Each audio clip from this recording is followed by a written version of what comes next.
Hey, this is David. Check. Yeah, I think so. I think it looks good. All right, cool. Well, welcome to episode number 2 of the Mirrorless podcast. I'm David. And I'm Miguel. And we're here to talk a little bit today about gear. Something that's kind of important for most photographers, obviously, because it can equate to how good you are or the quality shots that you're able to get with your gear. But we'll talk a little bit about more of a simplistic lineup and then maybe a little bit more in-depth lineup and then what kind of gear that we found was good for us to get at certain points of our photography journey. So what we're going to talk about first a little bit, though, is about what kind of gear do we use. And Miguel, I'll throw that to you first as far as your question. So in the previous episode, you know how we talk about I'm pretty like the simple guy. So I have a Nikon D750, and I only have 3 prime lenses. So 35, 50, and 85. That's really all I work with what I'm able to do.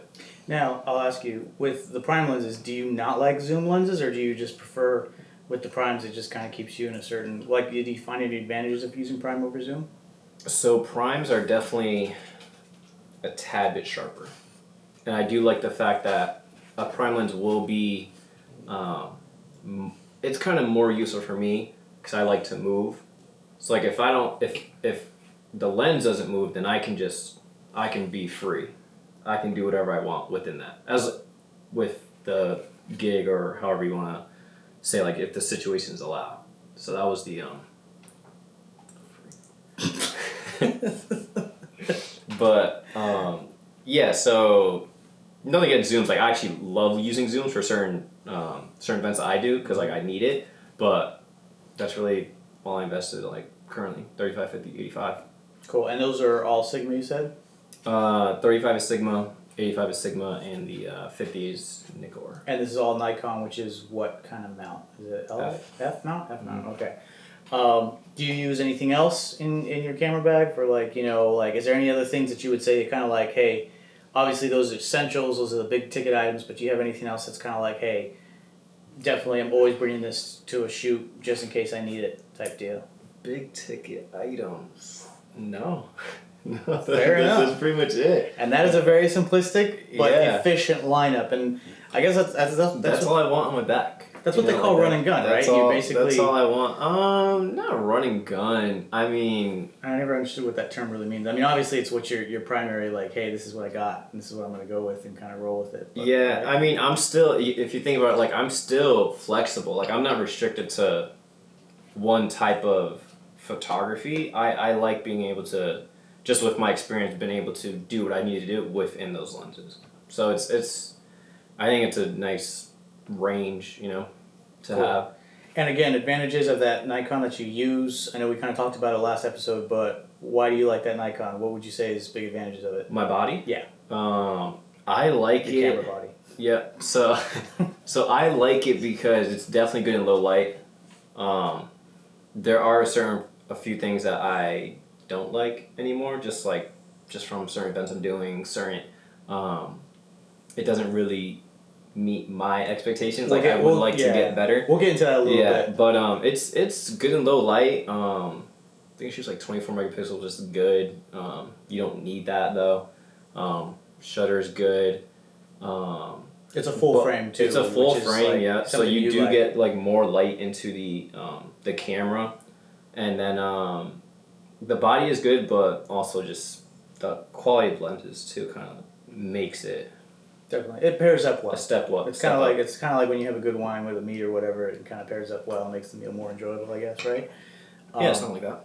All right, as far as my gear setup, definitely a little bit more expansive than what you got, but I also shoot kind of different premises. Now we'll kind of go into it, I think, a little bit later as far as what you shoot does make a big difference of what kind of gear you're going to have. But I have 2 different camera bodies right now that I kind of work with. I have the Panasonic GH5.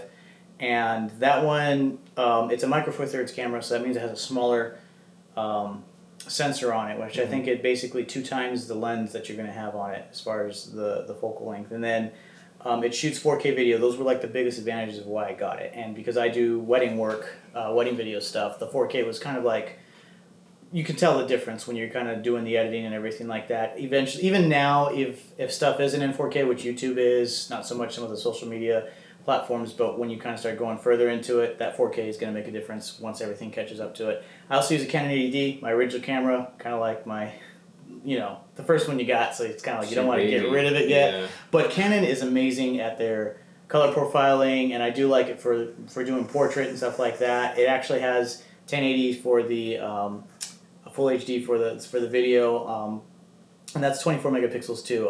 So it's like, it's good to have them both, and I use them both for video. I love one of the reasons I love both those cameras is because they have a flip screen that comes out and everything. So when you're doing any type of video, and even for my photo, I love having the live view, and I use that a lot. I know a lot of people. I actually kind of don't use my eye view finder that much. Although I do enjoy it. The Panasonic has a really cool one. When you go into it, it's almost like a digital monitor screen inside the eye view. Yeah. Whereas the Canon is just basically what your camera's checking. When we go to the lenses I use, I have a variety that I have. For the Canon, I had gotten, since it was my first camera, a lot of different lenses. I would say my most versatile is the Sigma 17 to 50 millimeter 2.8. It's actually a pretty reasonably priced lens for what you get. It's a zoom lens, but I like it because it covers my bases of a little bit of a close-up, a little bit farther away, because it depends on portrait stuff. Sometimes I like to do more full-body, fashion-type looking things, or if you're trying to get like at a wedding or something, obviously a close-up, but then you want to get the whole aisle shot of them walking down. It's a nice all-around. I have a Sigma 30 millimeter 1.4. Again, I forgot to mention the Canon 80D is a crop sensor, so I think it's 1.5 of whatever your focal length is. So the 30 millimeter is great. Portrait shoots, it's a 1.4. It's actually, I believe it's an art lens. Just a great, I actually like using that, and I'll probably keep that on my camera most of the time just to use it. And then I have a Sigma 70 to 200 millimeter. It's a big boy, but I'll tell you what, when you need it, it comes in clutch. And you can do a lot with it, even just like point of view, like candid photos, maybe even landscape, zooming into a certain section and kind of getting something. 2.8 as well, again, for that, you can create a little bit out of it with the low aperture. All my stuff is pretty low aperture that I can. Tokina 11 to 16 millimeter 2.8. Again, those are all EF mounts. That has a specific purpose for me. I can do landscape with it, but that was actually more for real estate for that lens. But it comes in handy in a lot of different scenarios. And then for the Panasonic, I actually have a Lumix 25 millimeter 1.7, which is a very nice small and light lens. So you pair it with the Panasonic GH5.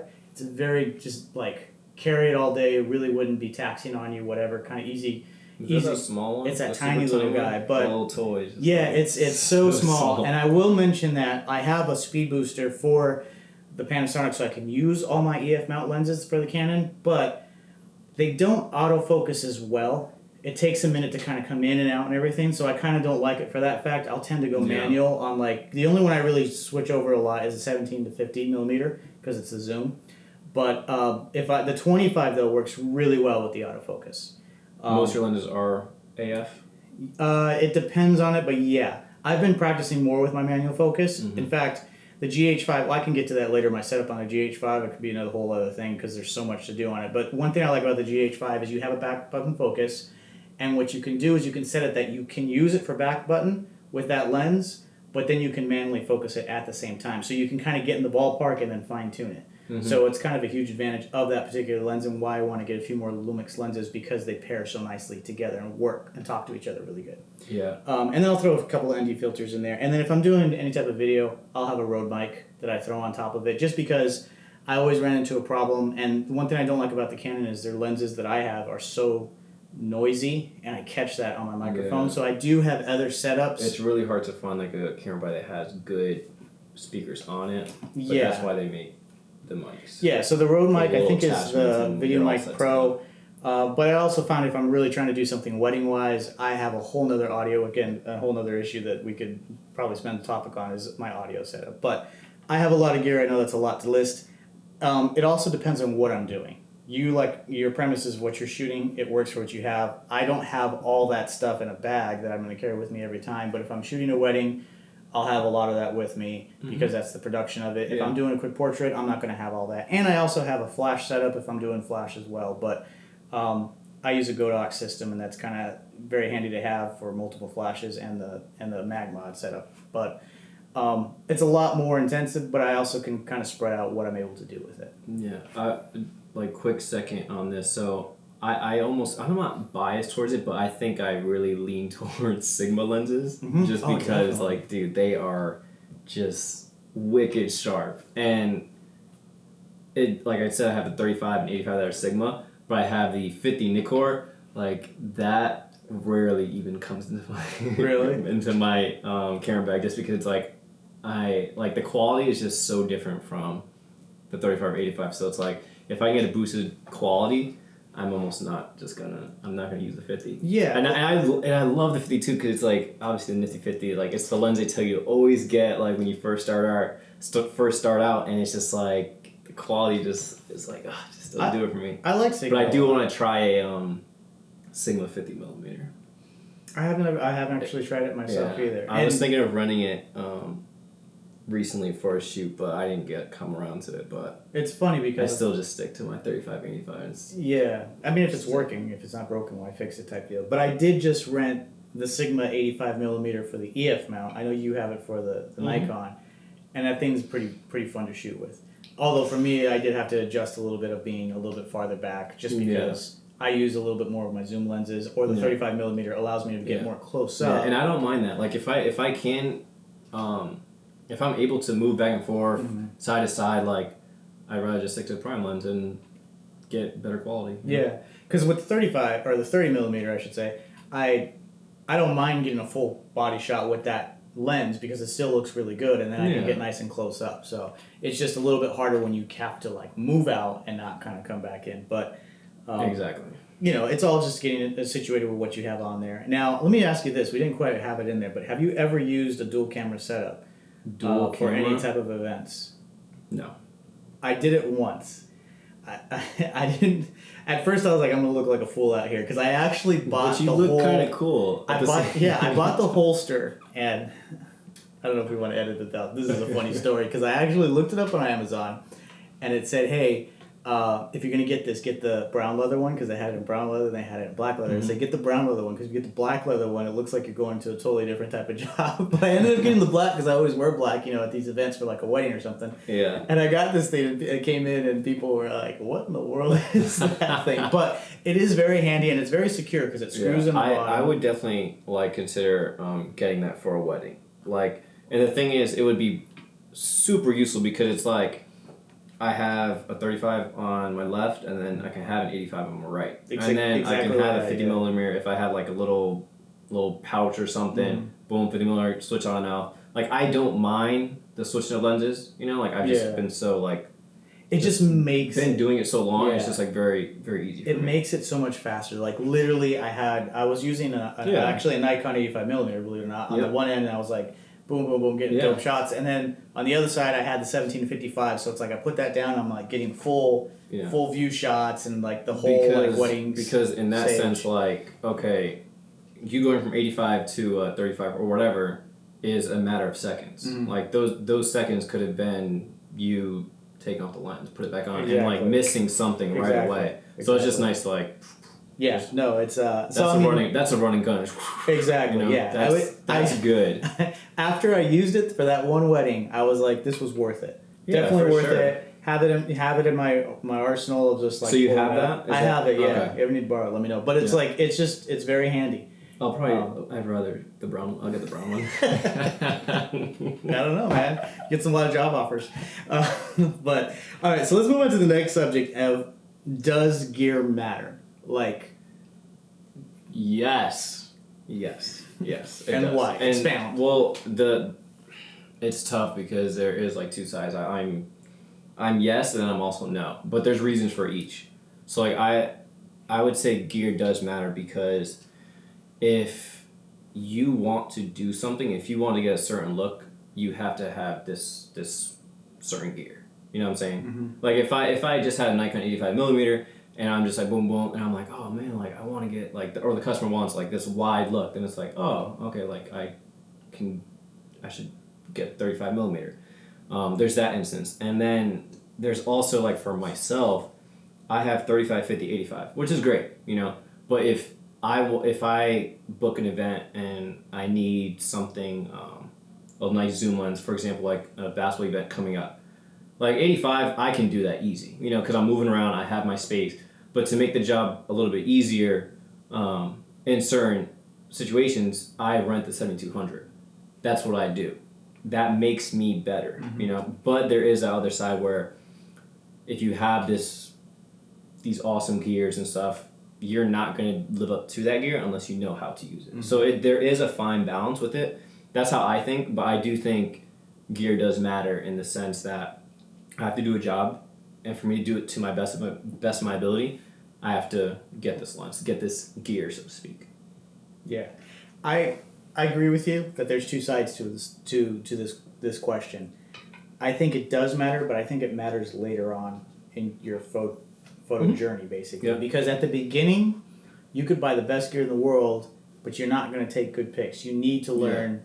I think it goes down to, like, you play basketball or any type of sports. You need to learn fundamentals. Yeah. And so at the beginning, you just got to learn how to use your camera. So learn how to master. And that's actually, I bought a camera off Craigslist. I think it was a 70D actually. Okay. That I bought, like a little one off of Craigslist. And the guy was like, hey, you know what? Keep this body, buy lenses, and just learn how to master the workings of this camera. And he goes, that's the best advice I can give you. And he was actually pretty good photography. He showed me some of his concert footage, stuff like he had gotten and everything. But it was actually really good advice, because once I found out I had limitations with that camera that I had, then that's when I kind of decided to go up to buying some better quality gear. And I think that's really, we'll kind of go into that. I don't know if we put it as one of our topics, but I think gear does matter, that once you get later on, it also is very specific to what you're trying to do. Like if you're you're doing a basketball shoot, you got to get them close-ups from far away. You can't be in the middle of the court trying to take a picture. Exactly. Same thing with a wedding. It's a little bit nicer if I'm not in the center aisle in front of everyone's view trying to get that close-up of the bride and groom or whatever. I can be a little bit farther away and just kind of taking it in. So it depends, and like you got to figure out, there's a lot of things to figure out. Obviously what you're doing, and then what you want to do, because that's what you're going to kind of gear what you're going to. So and I think, so it's funny because me and you've been doing photography 4 years, me 3 years, around the same amount of time, right? I've ran into people and I've seen their photos and I'm like, dude, like, what the heck? Like, these are sharp photos. Like, and I'm like, I want to be taking those type of photos, right? So after talking to them for a little bit, I'm like, dude, how long have you been doing photography? And they're like, oh yeah, like just over a year. I'm like, how? Like, how do you develop that skill, like so fast? And then turns out their first camera was a Sony A7 III 24-70 lens, and so it's like, oh, that makes sense now. Yeah. And no knock off of them, because like obviously if you know how to take a photo, like, yeah, the gear helps, you know what I'm saying? But like if you don't really know how to take a photo and you just give anyone that lens, it's not going to make them a better photographer. But, and then it's just like goes back and forth, because I can literally give someone an 85 and it's like, oh, just take this picture of me. Yeah. And like put it on auto, boom, like flawless picture, So it's just like, which is kind of funny. I've always gone, this is going to go a little bit off topic, but I've always gone with that. I don't want to just want to know what to do. I want to know how to do it. Yeah. And I think that, like, if you just handed me your camera and said, hey, take a picture with this, I could probably get a pretty good picture with an 85mm Nikon, 7500, whatever you have, because it's a good setup right there. But I also need to know how to adjust things and how to make it good. And if I can make a good picture out of a low quality setup, then I should be able to get a really good picture out of a high quality. And it's funny because you know how I say gear does make you better, right? And I know, like, kind of like in the photo industry and what I've been seeing on like TikTok or Instagram is like photographers making fun of clients. They're like, oh my god, like your camera takes good photos. Like they like hate it, but like at the same time for me, like when I had the 85, I'm like, dude, this lens is amazing. And like I want to take a look at like, oh, I could take a good photo because all the work is in the edit, but like I really think like, dude, this lens is a beast of a lens. Like it makes my job easier. Exactly, yeah. But like the thing is, like, you do have to know certain angles, certain in frame, out of frame, that just certain stuff like that. But honestly, like I just think the gear really makes it easier. It does. And then as you go later on though, I feel like it doesn't matter, because that's where you need to show your creativity and composition and what you're trying to go for, and like, putting everything together, because then or else you're going to be in a lot of, a prime example with an 85 millimeter, a photographer that takes sweet close up bokeh portrait frame pictures, and like where are you outside of that, you know, and so forth. But I'm so like, I give credit to my lenses, like, you know, like it's weird to say, but I'm one of those artists like, yeah, my camera takes good pictures, like, you know what I'm saying, like I don't really discredit my gear because I'm a big believer in. Right. It's funny because this is going to kind of all tie into some of the subjects we got coming up. So the next thing was, what gear do you buy first? And you could probably You go first. Okay, well, I'll tailor this into what I was trying to do. And at first I really didn't know what I wanted to do. Kind of getting into weddings was a complete... we'll talk about exposure, but like that was kind of like just someone asked us, hey, you guys take pictures, you want to do our wedding? And I wasn't ready for that at all, but then I started like, okay, well, let me see what I have to buy, what do I need, trial and error. If you're just doing portraits, obviously a 35 or 50 mils is like more than enough, and boom, you're good to go. As you go along, though, you figure out what you need. Like with video, it's nice to have a zoom lens. Like I could do a prime lens with video. Zoom lenses in general do better with video anyway. It's just nice because I can kind of do what I need to do, but it also depends. Am I using a gimbal? Because little things like you don't think about. If I'm using a gimbal and I zoom my lens all the way out, I've just changed the whole weighting system, balancing system on my gimbal, and that's not really going to work as well. So, but it's if someone came to you and was like, what camera do I buy? Like, what would you say? It depends on. Well, I would say first of all, what's your budget? Yes, I think that's the first question. I was going to say that too. I was going to say that because that's based on what you can afford is what you're going to buy, and also okay. So if I say my budget's $10,000, what are you going to say? I would still probably just go with a full frame, because that's a nice way to really get the full thing. First of all, I'm going to ask you for some money, probably. You got $10,000 to spend on a camera. But I would go full frame, and then. So what body, what lens? Just to start off. You know what? Okay, that's a whole nother conversation. But the question is, what gear to buy first? Yeah, no, it is, but so it's the budget. So here's the thing. Here's the thing that we weren't even just going to discuss this, but this is controversial with so many people. Conversation. Nikon, Canon, that's like a huge war. Then you've got Sony and you've got Panasonic in there. So again, what's your budget and what are you trying to shoot? And the only reason I say what are you trying to shoot is because there's a big difference. Obviously, Canon, great portrait stuff, so forth. Nikon, really good portrait stuff, like photo stuff. You want video with it. Are you going to vlog or your vlog or whatever? Are you going to kind of like, what's your goal on that? Then I would say go to Panasonic. To me, it's probably still one of the best cameras for that. It's not a full frame, but it's still like for that type of stuff, it's good. If you want to do a little bit of video and photo, I'd say go for Canon. Nikon, I would say if you're going to be a photo person straight out the gate, that's a really good camera. Are you going to be doing low light situations? It's just like it's such a it's a very wide question where it's like where to like point you. You know what I'm saying? And the thing is that I will say this: once you start, like let's say you buy a $200 camera, but if you buy a $200 Canon, you start buying lenses. Granted, they're all the same mount.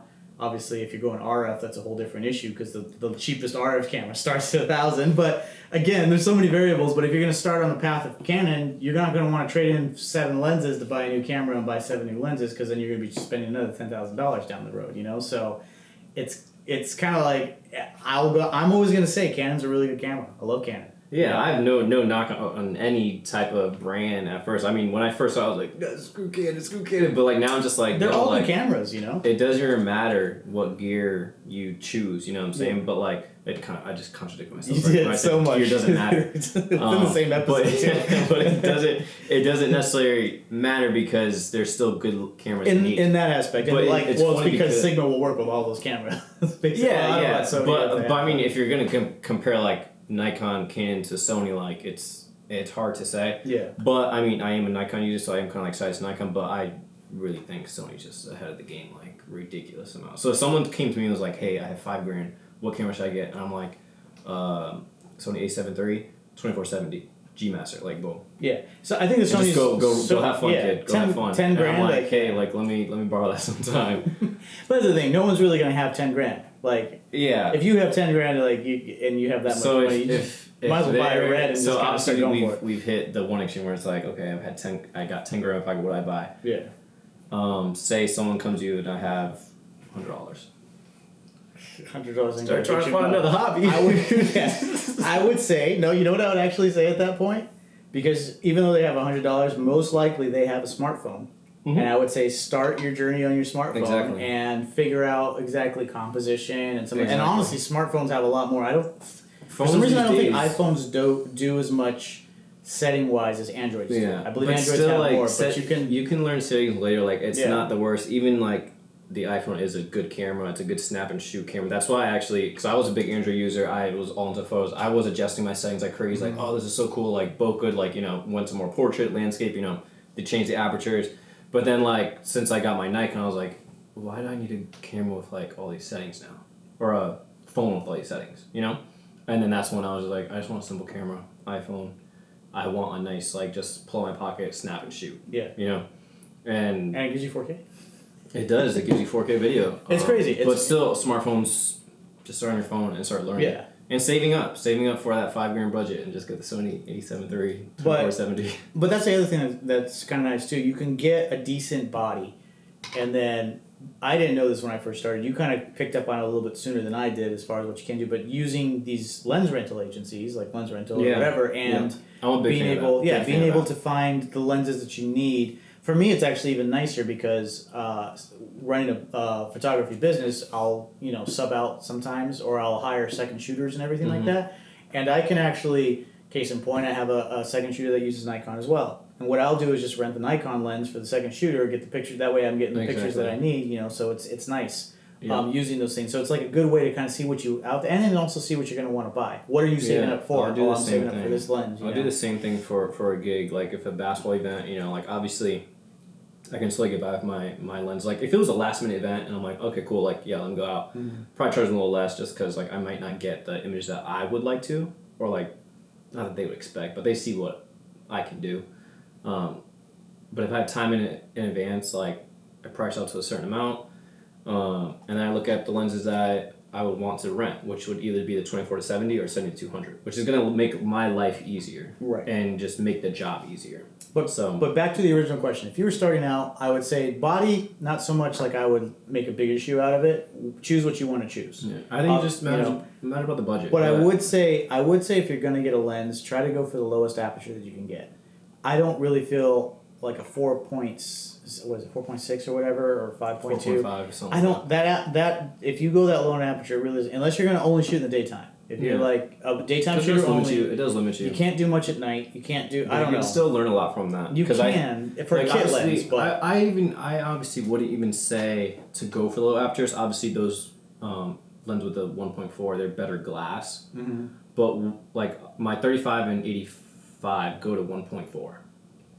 I'm almost never shooting at 1.4. I'm almost shooting at 2.0, 2.2.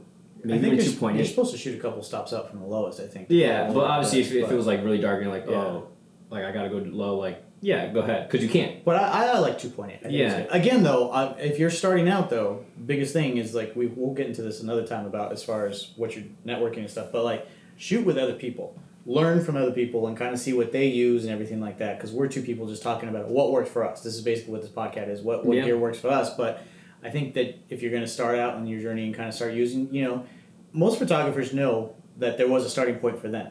And as long as you're careful with things, they'll, let you share pictures and stuff like that, or share lenses for you to use to get pictures and stuff like that. Mm-hmm. So, but that kind of leads us to another question that seems like it's off topic, but I think it's on topic to what you buy. And that is, do you work for exposure? No. But I'm gonna be honest. So yes and no. Like again, there's a whole like Instagram community, TikTok community. It's like, oh my god, exposure doesn't pay for my bills. And yes, you are right. The bills do not accept exposure as payments, right? I'll tell you what, if you buy all the gear I have, I'm not working on exposure. That's another thing. But exposure leads to people seeing your work. Those are potential clients. Clients come to you, that's when you can make money. Then money helps you pay the bills. So if you really want to look at it, exposure can kind of pay your bills. It can. In a sense, But it's super balanced, and I'm super balanced in this aspect because obviously there's a time where it's a business. You have all this gear that you spent your money on. There'll be a time where it's just like people are hitting you up like crazy. You know, like, oh, are you available this day? Like, I want you to come to my game. I want you to come to my game. And I'm like, yeah, cool. So like probably the first month, I was doing shoots for free at first because I wanted that exposure. But also in my mind it wasn't exposure. Like it was more like I want to get practice on this. Like cool, let me just come to your game. Like at first it was me reaching out to them, and nothing wrong with that. And then people started coming to me because I did get that exposure, and then it started to go to $15, $20, $25, $30, and then now I have like a set price where it's like I'm not going any lower than this, you know, because you just learn certain things. Like obviously, like there were some high school games that I would go to, I would charge $20, and they're like, oh, it's $10 entry fee. And I'm like, oh crap, like I didn't like. Because so it's like I literally came out here for an hour and a half, spent an hour editing for $10. And I'm like, oh man, it just hurts. So it's like, okay, I'm up my price. But there is a time where I do think you should work for what even kind of like when there's like a slow time, I guess. When there's slow time, it's like because you still want to be honing your craft all the time, where it's like pick your spots with exposure. Like, for example, in the future, I'm going to like soon upgrade, get a new lens, get a new body, right? When I first get that, I'm reaching out to an athlete and be like, hey, like, let's do a shoot. And I'm going to literally kill that shoot. Where, like, it's gonna really, like, just change. You're gonna see a change in the content, you know? And when people see that, you know, whatever how many followers he has, it's kind of like a strategy where it's like, he posts it, and obviously, like, at first, like, I'm gonna be like, hey, I want to shoot this for free, you know? And obviously, like, that's totally, like, way below what I would normally shoot a workout or a game, whatever. But when he posted this and his followers see that, that's where like it's just a business strategy where like they'll start coming, you know. Yeah. But it is like a fair balance. Like I don't like shooting for exposure. I've never had anyone actually tell me, oh, like, can you shoot for like we'll shout you out, like no. Yeah, I'm gonna. That's agree. a no-no. I'm gonna agree, but I'm gonna disagree. But it's basically I'm agreeing. That's roll that back a couple times. Well, you can agree and disagree because I did say yes and no, so you are. I can't. I've never in my life shot for exposure. So you never shot for free? I have, but that's two different things. It is, and I'll explain why. And it's basically your same answer. I've shot for free to better my craft, just like you said. So if I'm trying to do something, if I did it for free, it's because I wasn't either confident in what I'm doing, or I just feel like, case in point, I just did a shoot, and it's somebody that I've shot with many times before, and I don't usually necessarily charge them, but I actually paid them this time. And that's because I paid them for their time, because what I was trying to do was actually up my game in Flash a little bit more. So I was like, hey, I'm going to try some different things. There's a good chance you come out of the shoot, you're not going to like a single picture, because... And I might waste... No risk. I might waste a half hour of your time, but I'm giving you money because... As it turned out, it actually turned out really good, and I got a bunch of good pictures from it, which is cool. So now I know the next time I do it, I'm not going to be worried about saying, hey, this is either going to be a trade for pics type deal or, you know, whatever. I could charge somebody because I know, hey, I got this on lock. You're going to get something good out of it. Yeah. You know, but as far as exposure, if you came to me, like you said at the end of what your kind of like your spiel was, is like, if you came to me and said, hey, we're going to do this for exposure, there was a guy that one time hit us up for a video. And he's like, yeah, I've got a video I want to do. Can you guys come out and shoot it? We're like, okay, and we'll do it. He's like, yeah, he had this like real expensive car. He had like a jet. It was like, I don't know if he was a rap guy or a country guy or whatever like that, but he had like this huge, like he was getting that whole persona thing going in. Mm-hmm. But then he wanted to pay us like $200 for the video. We're talking like, hey, that's a day's worth of shooting, if not 2 days, because he had like 5 locations, and so on and so forth. I'm like, he's like, yeah, but you know, we're gonna tag you and put everything in. And I was like, yeah, but you're kind of a nobody. I'm not trying to like down anybody that's up and coming, but at the same time, like my time is worth more than anything. So when you're paying me for something, you're paying me for my time to do something and the equipment I bought to a certain degree. Yeah. But I can't waste my time on just thinking I'm going to get exposure down there. Now, granted, there are opportunities where I'm like, hey, this is a good opportunity where I can network. So even though I guess it could be exposure, you kind of know for sure that you're going to get something else out of it. I think you even have a story about that where you kind of like almost took a loss on shooting somebody, but then you ended up getting a connect. I did talk about that. Yeah, I can talk about it later. Yeah, but it's like something like that. You never know where something's going to lead you to something else. But in certain instances, you kind of have to follow your gut and be like, hey, now this is. And I think in anything there's always a fine balance. And I know you say you never like shot for exposure, right? Per se. Yep. And that's fine. And it's funny because I was talking to a friend of mine, a fellow photographer, Matt at Pictures. So shout out to Matt at Pictures. Check him out. He's super dope.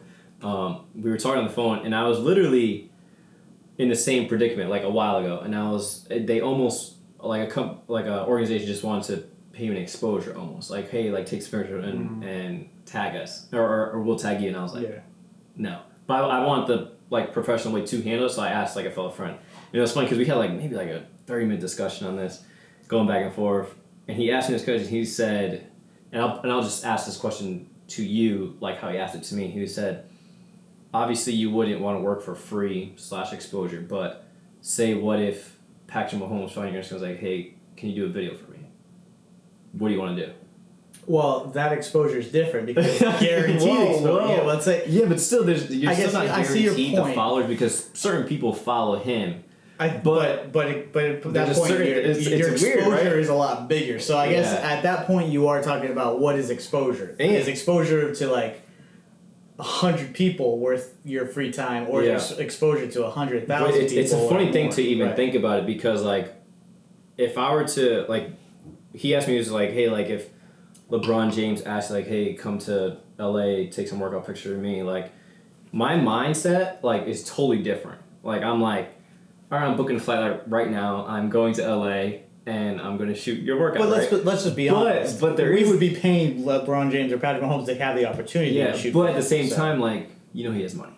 Yeah. You know, he's famous. You know, it's like money isn't an issue. So like, would you bill him? Like, you know, or like would you be like? So it's a weird. It's because almost in my mindset it's like, oh yeah, I'll do it for free.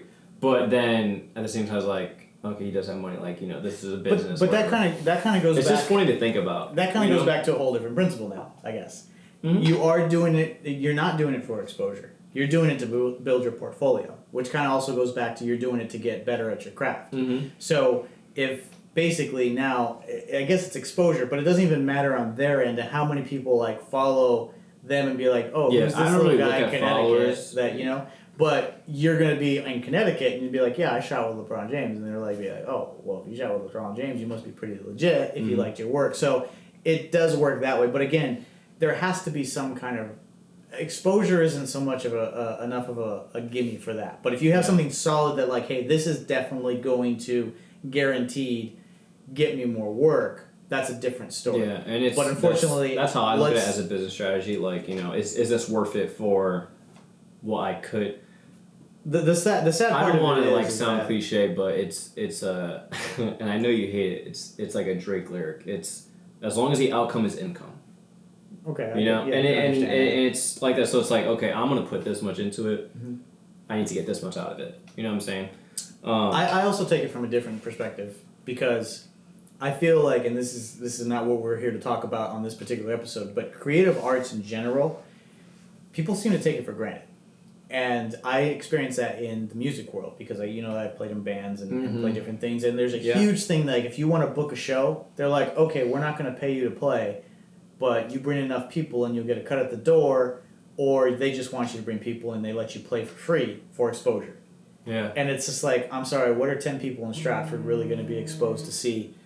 You know, like, it helps, it does. 10 more people who may like your band, but is that really it? And it's kind of the same thing because people don't take into consideration the amount of, like, money. Like, if I listed all the gear that I just went to and how expensive it is, if you go on a B&H and see how much all that gear costs, exposure is not paying for any of that. I'm barely even buying a camera. Yeah. You know, so it's like, same thing with music gear, it's the same thing. So, like, people don't appreciate what it takes and how much your skill level, how many hours of YouTube have you been on there and everything like that. So again, it goes back to the time that you spend in it, and then how much is it guaranteed, like you said with that lyric, how much is guaranteed that it's coming back at you. Yeah. If you can make guaranteed, so it's like, if you can make the trade-off. I think if you have in your portfolio a video, like a workout of Patrick Mahomes, like that is legit. And I think it's funny because like even though it was, not saying you would do it for free, but if it did come and it was like for free, like, dude, like kill it, like kill that workout shoot. You Yeah. know what I'm saying? It's just fun to think about. Yeah, no, but there's so many different ways you can approach It's- it. But if Joe Schmo asked me to come do a free video for them, I'm gonna be like, Schmo. like nah. Are you I'm related good. to the rappers / country singer? Is that a Joe Schmo? To me, it was like he didn't even have like 10K No, followers. it was funny because he did have. I do remember it. I think he did have like he'd had a K. He had a K. He had a K, but it wasn't but he had like barely double-digit likes. But Barely double-digit likes. yeah, So that's anybody could have a K on their Instagram. Yeah. Let's be honest. So, Yeah. I don't even know where to go from And there. then, no, there was one more thing that I wanted to bring up. One thing is like when I see people like obviously it's a business. I'm like, all right, cool. This is what I want to do. These are my prices. If you want me, this is what it's gonna cost. Mm-hmm. I hate to see people that are doing good work, and I know they're shooting for free, or just for the clout. Mm-hmm. You know, and that hurts. I think we're going to get into this in a future episode. In fact, our next episodes are going to be a little bit more about business. But I see it all the time where people are just like, I don't know. I had no problem with you starting your craft out, wanting to get some exposure. Nothing wrong with that. But like once you start doing some good work, you need to start valuing yourself. Exactly. But that also takes a little bit of confidence. You have to know that. Oh yeah, you know, sure. And for sure. the problem is, and I just ran into this talking to somebody else that's just starting out. We kind of talked about it a little bit, but there's a lot of people that bully their way into something. That say, oh, okay, it's like predators, and it sounds weird to put it that way, but it's like, hey, if I know that you're not confident, I'll be like, oh yeah, come shoot some pictures for me, and then you give me everything you promise. Oh well, hold on, I want this more and this more, because they know that they can kind of like back you in the corner. Yeah, and kind of take advantage of that. So you have to be careful, and then also there's a matter of professionalism. But we're going to get into that in another episode. In fact, I think our next episode, as far as business wise, what it all means. But just to go back to the gear thing, 30 seconds recap. What would you say? As far as if it matters or not, does gear really matter? That's the topic that we're discussing. yes. That's my answer. Gear does matter. I agree with you. Although again, like I said, you also need to learn your craft first, and then gear will matter. But definitely, I think it's just like, and I hate to put it like this, but like in construction, like if you have the better tools, you're going to do the better job. the right tools get the job done right. Exactly. So, but you also know how to. You know how to use those tools, so there's like a balance. But you can also use the wrong tool for the job and make it work. Gear matters. Tools matter too, because you know I'm in construction. That's why I did that analogy, because I thought you'd be like, no, gear does not matter. So I was like, oh, dude, the right tool for the job, that's a big thing in Exactly. construction or mechanical or whatever. Yeah. So I agree. But anyhow, well, that pretty much wraps up. I think we talked a lot longer than we expected on this particular subject. I see we're at 43 minutes now. So that's quite a bit. Hopefully, maybe That we'll was edit good. some of this out, but it helps out when you make yourself a different drink, I think. Yeah. But next subject I think we're going to go into a little bit is more about the business side of things. And I've actually had questions lately on just how to handle that kind of stuff. Because I feel like there's so many videos on, what's your aperture, how to use it, what, this, that, your shutter speed, we're shooting and all that kind of stuff. But I don't think there's enough as far as starting a business, because it is a little bit different. But with anything, like when you go into a business and you treat it like a business, that's going to also change the perception of how much you'll make, what people think of you, and all that kind of stuff. I think this is our second episode, so we're doing good. We'll definitely have something out on Instagram, some type of story where it's like, hey, give us some questions. Like episode 3 could be a free for all, just like Q&A. I hate Q&As, but yeah, but if we have like a good little 5 minutes of them or 10 minutes of them, we can do it. So it's kind of like we've actually already filmed these first 2 episodes, and now we're going to kind of throw it out to you guys, so you come hit us back with what you got, and then we can kind of see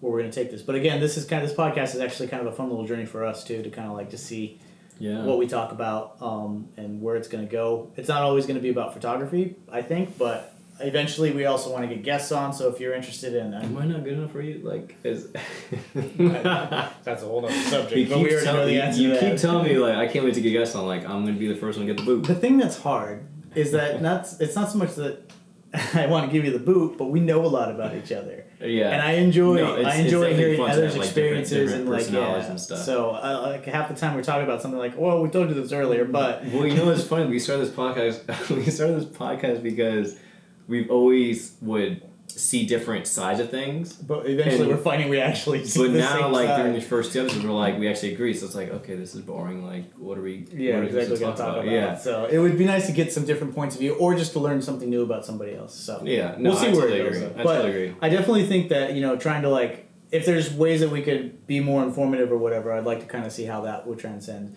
to it as should well. be fun. But yeah, Right. but anyhow, thank you for listening so much, and hopefully we'll see you back on the third episode. If you have any questions, shoot them down into any comments below, and then also if you like this, like subscribe, whatever, Like, subscribe. come back, hear us, the whole deal. Yeah. So.